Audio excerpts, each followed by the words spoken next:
पलिटिक्सआव फैनाय लोगो लोगो हारिबो गैया जाथिबो गैया रावबो गैया मा नांगौ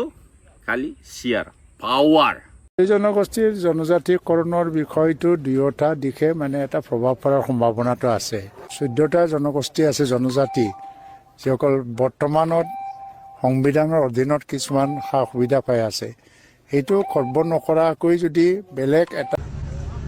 সন্থাল জনগোষ্ঠী বিশেষকৈ অসমৰ বাহিৰত West Bengal, Jharkhand, Chhattisgarh, Odisha, ST হিচাপে স্বীকৃতিপ্ৰাপ্ত আৰু এই জনগোষ্ঠীটো আসলে অসমতো পাব লাগিছিল কি কাৰণত ইমান বছৰে ST হোৱাৰ পৰা বঞ্চিত আমি নাজানো কিন্তু আমি বিটিআৰ চৰকাৰৰ পৰা সন্থাল জনগোষ্ঠীতে ST হোৱাৰ ক্ষেত্ৰত আমাৰ একো বাধা নাই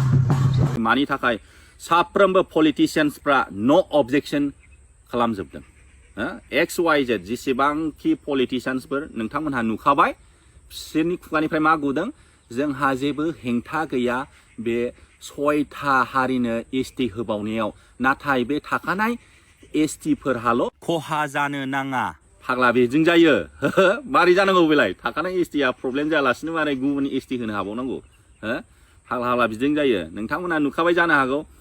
गोदो बे पलिटिशियान जानायनि सिगां जेब्ला फरायसा आफादाव दंमोन होनबा एकदम गामसा गानै गानै होगदावदोंमोन बिथाङाबो बयबो जुदि ST जानो लुगैदोंबा होमबालाय ST होदो बयबो खांख्राइ साम' अमा गासिबो जाजोबदो लांथा फांथा थादो खेख्रा खुख्रा माबा माबि एम्फौ एनला जाजोबदो बेफोरबायदि गोरा डायलग होदोंमोन नाथाय बिथाङा पलिटिक्सआव हाबनाय लोगो लोगो खुगाया बन्द नो अबजेक्शनसो ओंखारदों बेफोर मानि थाखाय जादों आङो एग्जाम्पलखौ होनोसै जोंना बर' हारियाव दा मोनसे पलिटिकल पार्टी दङ मोनथाम दंसै रिजनल पार्टीयावनो मोनथाम पलिटिकल पार्टी जानाय लोगो लोगो मा जायो जोंनि बर' हारिनि बहदा गावस्राबाय माखासे ट्रेक्टराव थांबाय माखासे नांगोलाव थांबाय माखासे दा नै दामफार नामा अल्टारनेट पार्टीयाव बड'लेण्ड जाहैदों बाहाय थांबाय अब्ला जों देरहागोन मानो होनबा नोंनि बहरा बोफ्लेबाय ओरै दा बिनि थाखायनो मा पलिसि गेलेनांखो गुबुन हारिखौ फुस्लायनांबाय जोंनि पार्टीनो बहर हो जोंनि पार्टीखौ बहर होनानै देरहा होयोबा नोंसिनि फेभार खामानि मावगोन जों नोंसिनि डेभेलपनि थाखाय दा बिथांमोनहाथ' बिबाय जोंनो ST नांगौ जों ST होगोन जोंनो जुदि बहर होनानै देरहा होयोबा जोङो 6था हारिनो जोङो ST होगोन दा पलिटिकेलनि मेनिफेस्ट'आनो बिदिसो जाबाय रोखा लिरनानै दोनखाबाय मेनिफेस्ट'आवनो जोंनि पार्टीखौ देरहा होयोबा जोङो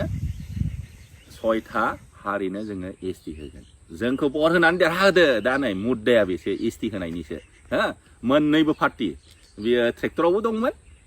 नांगालावबो दंमोन लिडारफ्राथ' जेबोखौनो बुंनो हाया दा नोंथांमोनहा नुबोगासिनो दं MP जोंनाव बर'नाव सानै MP दं सासे रायजो सभायाव सासे लक सभायाव बिथांमोननि खुगानिफ्राय ओंखारदों ओंखाराखै नो अबजेक्शनल'